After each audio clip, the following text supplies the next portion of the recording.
बिस्मिल्लाहिर्रहमानिर्रहीम। अस्सलाम वालेकुम डियर स्टूडेंट्स। आज हम physics class 11 unit number 8 gravitational waves and physical optics का टॉपिक 8.2 पढ़ेंगे। इस टॉपिक का नेम है टाइप्स ऑफ पोलराइजेशन।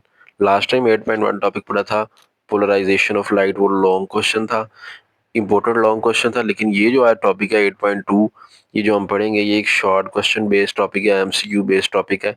और इससे जो नेक्स्ट टॉपिक 8.3 है वो भी इसी वीडियो में हम डिस्कस कर लेंगे, क्योंकि ये जो टॉपिक्स हैं दोनों ये ज़्यादा मैथमेटिकल नहीं है, थ्योरेटिकल टॉपिक हैं और ये बुक से ही पढ़े जा सकते हैं। इसमें कोई ज़्यादा ऐसी सच एक्सप्लेनेशन नहीं है, तो ज़्यादा इसमें एक्सप्लेन करने की ज़रूरत नहीं होगी, तो बुक से ही इसको रीड करने की कोशिश करेंगे और आसानी से ये क्लियर हो जाएंगे। दूसरा topic production and detection of plane polarised light.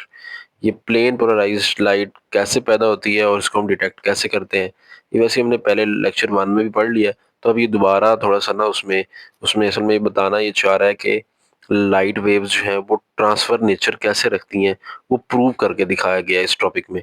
तो वो भी हम पढ़ेंगे इसी वीडियो में। लेकिन पहले जो हमारा टॉपिक है वो है 8.2 टाइप्स ऑफ पोलराइजेशन। अब लास्ट लेक्चर में हमने ये देखा था कि जो लाइट वेव्स हैं वो इलेक्ट्रोमैग्नेटिक वेव्स हैं, मैकेनिकल वेव नहीं है। तो लाइट वेव इलेक्ट्रोमैग्नेटिक वेव्स हैं, तो इलेक्ट्रोमैग्नेटिक वेव हम पढ़ते हैं which do not require any medium for their propagation. उनको प्रोपेगेट करने के लिए किसी मीडियम की जरूरत कोई नहीं होती। तो फिर वो कैसे प्रोपेगेट करती हैं, तो हमने पढ़ा था due to vibration of electric and magnetic field.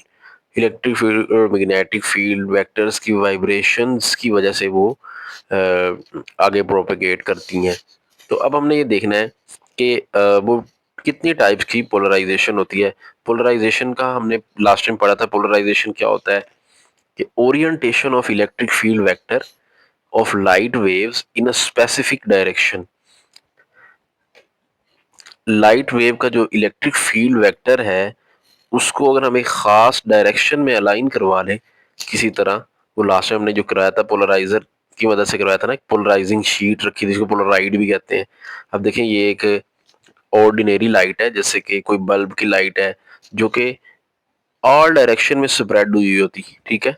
आप देख सकते हो इसका इलेक्ट्रिक फील्ड वेक्टर जो है वो ऑल डायरेक्शन में है, ठीक है। वर्टिकल भी है, हॉरिजॉन्टल भी है, इसके अलावा वर्टिकल और हॉरिजॉन्टल दोनों मतलब एक्स वाई प्लेन में भी है।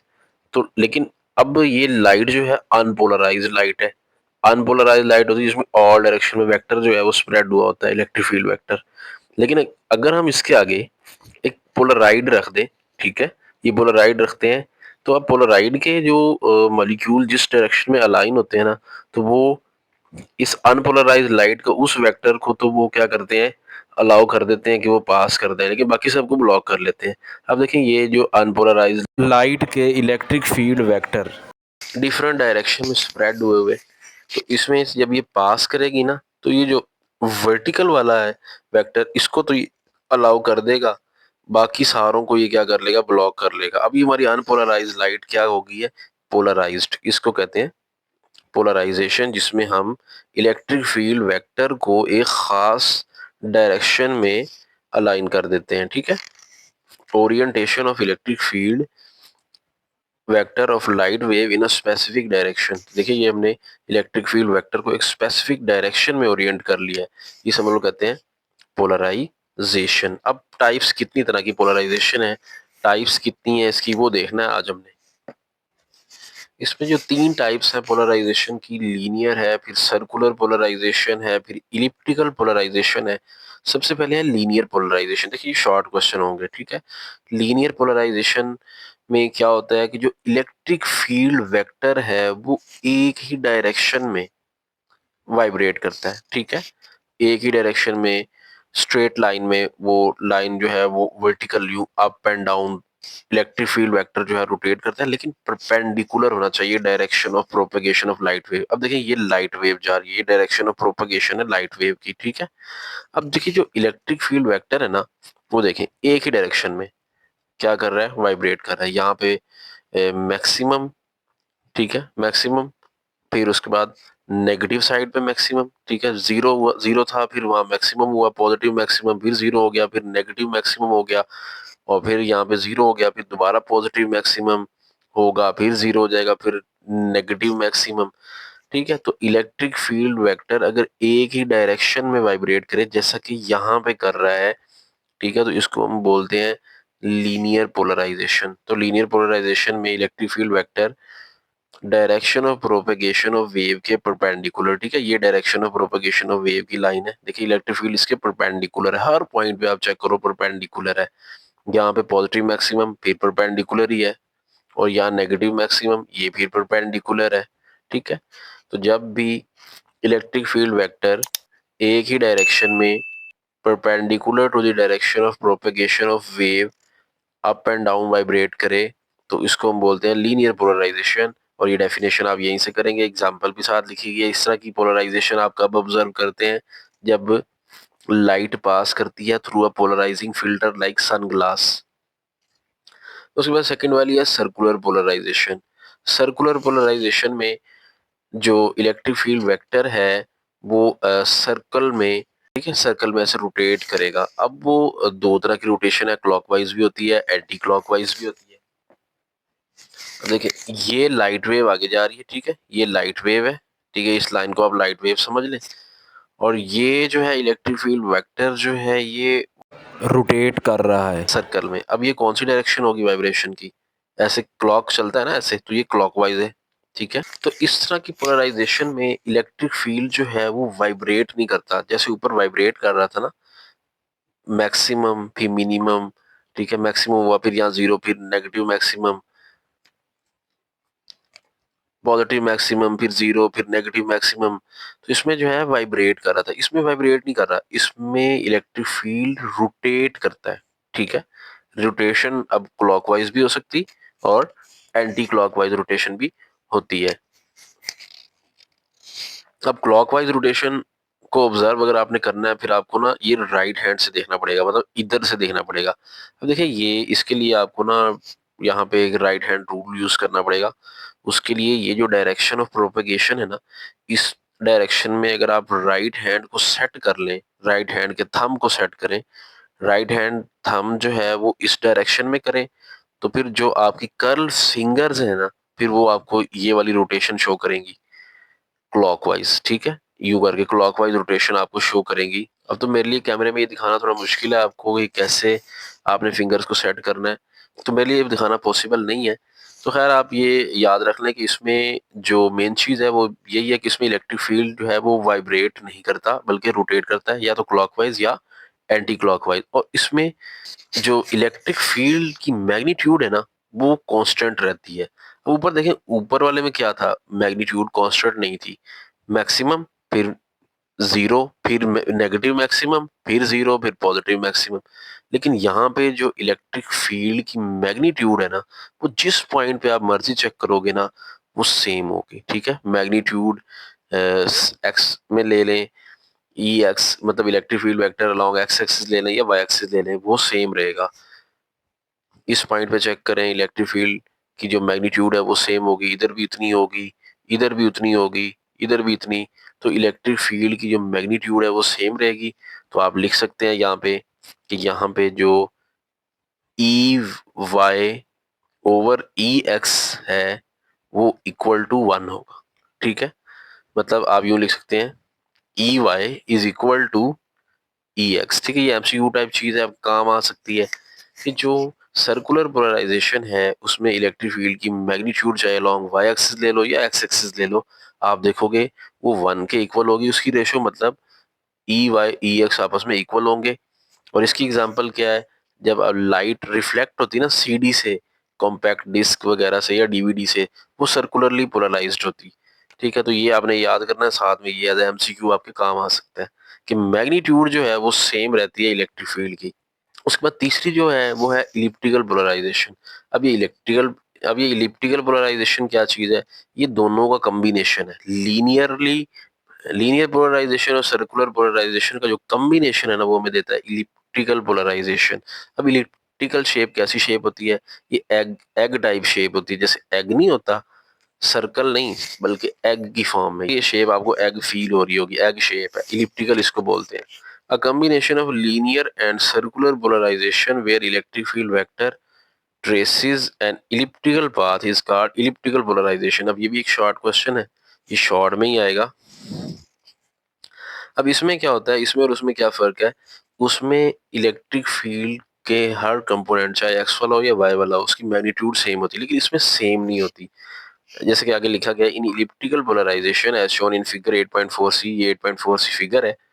The two component of electric field Ex and Ey are not equal and they are differ in phase by arbitrary angle theta। अब किसी एंगल थीटा पे इनके दरमियान में डिफरेंस होगा, ठीक है।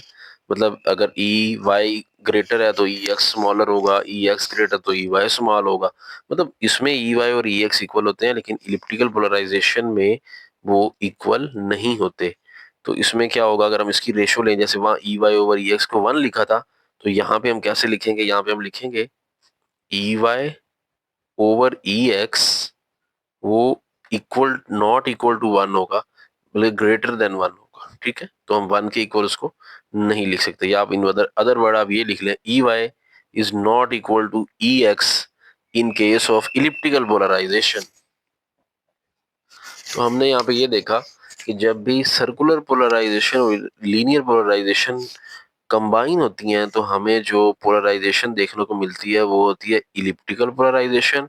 उसमें जो इलेक्ट्रिक फील्ड वेक्टर्स की मैग्नीट्यूड है वो सेम नहीं रहती, ठीक है। ये डिफरेंट होगी, ये डिफरेंट होगी, ये मैग्नीट्यूड डिफरेंट होगी, इसका साइज, मैग्नीट्यूड साइज को बोलते हैं ना, तो इसका साइज देखें डिफरेंट है, इसका डिफरेंट है।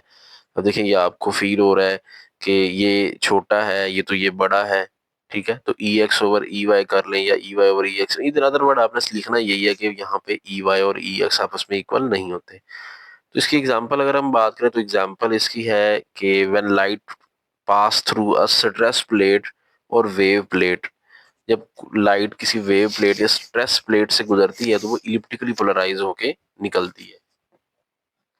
अब उसके बाद ये तीसरा टॉपिक है 8.3 production and detection of plane polarised light. Plane polarised light को कैसे पैदा करते हैं और फिर उसको डिटेक्ट हम कैसे करते हैं। अब देखिए ये टॉपिक जो है हमने वैसे तो पहले पोलराइजेशन ऑफ लाइट टॉपिक 8.1 में सारा डिस्कस किया है। अब देखिए ये हमारे पास ना एक ऑर्डिनरी लाइट है, बल्ब की कोई लाइट है जिसको हम कहते हैं अनपोलराइज। ये जो लाइट है इस वक्त क्या है, अनपोलराइज, क्योंकि इसका जो इलेक्ट्रिक फील्ड वेक्टर है वो ऑल डायरेक्शन में स्प्रेड हुआ हुआ है। तो जब ऑल डायरेक्शन में स्प्रेड हुआ वो अनपोलराइज होती। फिर अब हम क्या करते हैं, इसको एक पोलराइड के अंदर से पास करवाते हैं। अब पोलराइड के मॉलिक्यूल की जो डायरेक्शन है वो देखना बड़ा इंपॉर्टेंट है। यहाँ पे देखिए वो वर्टिकल है, तो वो क्या करेगा, इस सारे जो वेक्टर्स में से जो वर्टिकल वाला वेक्टर है ना उसको वो अलाउ कराएगा पास होना, बाकी सबको ब्लॉक कर लेगा। तो ये भी ब्लॉक हो जाएगा, ये भी ब्लॉक, ये भी ब्लॉक, तो बचेगा कौन सा, ये वर्टिकल वाला। तो ये वर्टिकल वाला इसमें से जब पास हो जाएगा ना, तो देखें अब हमारा इलेक्ट्रिक फील्ड वेक्टर जो है वो एक ही डायरेक्शन में आ गया है, ठीक है। तो हम कहेंगे लाइट क्या हो गई है, पोलराइज, ये पोलराइजेशन हो गई है, ठीक है। तो अब अगर हमने चेक करना हो कि लाइट हमारी पोलराइज हुई है या नहीं हुई, उसके लिए हम क्या करते हैं, हमें एक और पोलराइजर, ठीक है, वो रखना पड़ता है, ठीक है। अब इसका जो एक्सिस है अगर तो वो सेम हुआ, ठीक है, इस पोलराइड का जो जो कि पोलराइजिंग फिल्टर हमने रखा है या पोलराइड जिसको कहते हैं, अगर इसका एक्सिस बिल्कुल सेम हुआ प्रीवियस वाले पोलराइड के एक्सिस से, तो फिर क्या होगा, ये जो लाइट है जिसको हमने पहले पोलराइज किया है पहले पोलराइड के जरिए, तो ये इसको क्या कर देगा, अलाउ करेगा पास करना, तो ये इसके अंदर से पास हो जाएगी। तो हमें यहाँ पे ब्राइट शो होगा, ठीक है, चूंकि लाइट सेकंड पोलराइड से पास करके आ जाएगी तो इसलिए हमें यहाँ पे फिर शो होगा ब्राइट। तो हमें ये शो होगा कि लाइट जो है वाकई पोलराइज हो गई है। अच्छा अगर हम यूं करें कि ये जो हमारा सेकंड वाला पोलराइजर है ना इसको हम थोड़ा रोटेट करके किसी एंगल पे रोटेट करके रखें, ठीक है। फॉर एग्जांपल अब ये जो है ये सेकंड वाला पोलराइड अगर हम इसको यूं करके रखें, इस शेप में रखें, ठीक है, थोड़ा रोटेट करना शुरू कर दें। अब इससे क्या होगा, इससे हमारे पास जो यहाँ पे रिजल्ट आएगा ना वो ना ब्राइट नहीं आएगा, इतना ज्यादा ब्राइट नहीं आएगा जितना पहले आ रहा होगा, क्योंकि उस सूरत में हमारी कुछ लाइट जो है ना वो ब्लॉक होने लग जाएगी। देखिए अब देखिए ना ये वाला, ये हमारी लाइट है, ठीक है, इसमें से तो ये सारी की सारी गुजर रही थी, अब जब हम इतने एंगल पे रखेंगे ना, इसको थोड़ा टेढ़ा करके रखेंगे, तो सारी लाइट जो है ना वो पास नहीं कर पाएगी, वो कुछ ना कम होने लग जाएगी। ठीक है, जैसे जैसे हम इसको और रोटेट करेंगे ना, तो आपको यहाँ पे डिम डिम रिजल्ट मिलता जाएगा। ठीक है, डिमर एंड डिमर लाइट होती जाएगी हमारी, जितना जितना हम रोटेट करेंगे। लेकिन जब हम इसको मतलब ये वर्टिकल रखा हुआ ना, अगर हम इसको हॉरिजॉन्टल कर देंगे, रोटेट करते करते अगर हम इसको हॉरिजॉन्टल कर दें, कि जैसे कि हमारी डायग्राम बुक पे बनी हुई है, ये पोलराइड 1 है, ये पोलराइड 2 है। ठीक है, इस सूरत में तो देखें यहाँ पे हमें ब्राइट शो होगा। ठीक है, जब हमने दोनों पोलराइड को सेम सेंस में रखा होगा, सेम डायरेक्शन में रखा होगा। ठीक है, लेकिन अगर सेकंड वाले पोलराइड को हॉरिजॉन्टल रख देंगे, तो उस सूरत में क्या होगा, हमारी सारी लाइट ब्लॉक हो जाएगी। ठीक है, ये देखिए ना, ये वर्टिकल एक्सिस में है लाइट हमारी, और ये जो हमने पोलराइड रखा है ना, वो हॉरिजॉन्टल एक्सिस में रहती है, तो लाइट ब्लॉक हो जाएगी, तो no light will pass through it, तो कोई लाइट आगे नहीं जाएगी। तो हमें यहाँ पे डार्कनेस शो होगी, इस सूरत में हमें यहाँ डार्कनेस शो होगी। तो इस तरह से हम डिटेक्ट कर सकते हैं कि वाकई जो लाइट है वो पोलराइज हुई है या नहीं हुई। अब यहाँ से एक बात और प्रूव होगी कि लाइट वेव्स का वाकई ट्रांसफर्स नेचर है। ट्रांसफर वेव वो होती है ना जिसमें जो पार्टिकल्स जो हैं वो perpendicular to the direction of motion vibrate करते हैं। ठीक है, तो अभी हमने देखा कि जो इलेक्ट्रिक फील्ड वेक्टर है ना लाइट वेव का, वो प्रोपगेशन के परपेंडिकुलर मूव करता है। तो अब अगर वो परपेंडिकुलर ना मूव कर रहा होता बल्कि पैरेलल मूव कर रहा होता ना, तो फिर वो इसके अंदर से पास हो जानी थी और हमें डार्कनेस नहीं मिलनी थी, डिम लाइट नहीं मिलनी थी। ठीक है, अब ये देखें, ये प्रोपगेशन ऑफ वेव है। ठीक है, ये प्रोपगेशन ऑफ वेव की ये लाइन है, ये जो सीधी लाइन जा रही है। ठीक है, अब ये जो इलेक्ट्रिक फील्ड वेक्टर है ना, ये इसके परपेंडिकुलर है। परपेंडिकुलर है तो फिर ये हॉरिजॉन्टल आगे रखने से ब्लॉक हुआ है ना। अगर बिलफर्ज ये परपेंडिकुलर ना होता, ये पैरेलल होता, तो पैरेलल होता तो फिर हॉरिजॉन्टल के अंदर से उसने पास हो जाना था। तो फिर यहाँ से वाकई प्रूव हो गया कि लाइट का जो नेचर है ना वो ट्रांसफर नेचर है, मतलब वो परपेंडिकुलर चल रही होती प्रोपगेशन ऑफ वेव के। तो ये भी प्रूव होगी बात कि वाकई लाइट हैज ट्रांसवर्स नेचर। तो इस टॉपिक में हम बेसिकली प्रूव यही करना था कि light wave have transfer nature, prove it. तो फिर अगर ये आ जाता है ना, तो फिर आपको ये टॉपिक लिखना पड़ेगा, ये डायग्राम्स बनानी पड़ेंगी। ठीक है, आएगा ये भी शॉर्ट क्वेश्चन ही। तो ये था आज का लेक्चर, 2 टॉपिक हमने कवर किए। उम्मीद करते हैं टॉपिक आपको क्लियर हो गए होंगे। चैनल पे नए हैं तो चैनल को सब्सक्राइब कीजिएगा, वीडियो को लाइक कर दें। मिलते हैं नेक्स्ट वीडियो में जल्द, अपना ख्याल रखिएगा, अल्लाह हाफिज।